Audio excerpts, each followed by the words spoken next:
اي راجل دلوقتي مكفي بيته اكل وشرب بس فده ترفع له القبعه زي ما بيقولوا كده، فده تسقف له تقول له روح ربنا يبارك لك، روح ربنا يرزقك ويقويك.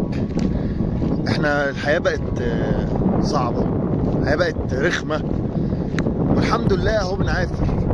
فاي راجل دلوقتي بياكل بالحلال ومكفي بيته بالحلال ومكفي بيته اكل وشرب بس، مش هقول ولا خروج ولا فسح ولا الكلام ده، مكفيهم اكل وشرب بس في ظل اللي احنا فيه، فده ربنا يعينه وربنا يوفقه وربنا يكرمه.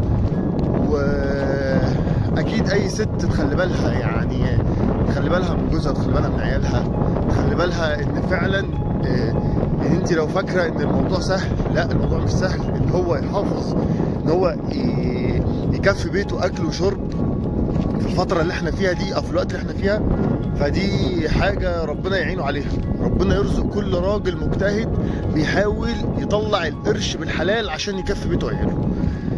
والف شكر والف تحيه لكل ست واقفه جنب جوزها، كل ست بتحاول ان هي تجاهد، او كده هي ربة منزل او فاتحه مشروع او بتحاول تجاهد عشان بيطلع منها قرش، او اي ست كانت هي الاب والام في يوم من الايام وكانت شايله الليله لوحديها، ودي بتحصل وبشوف قدام عيني، شفت نماذج كتير جدا.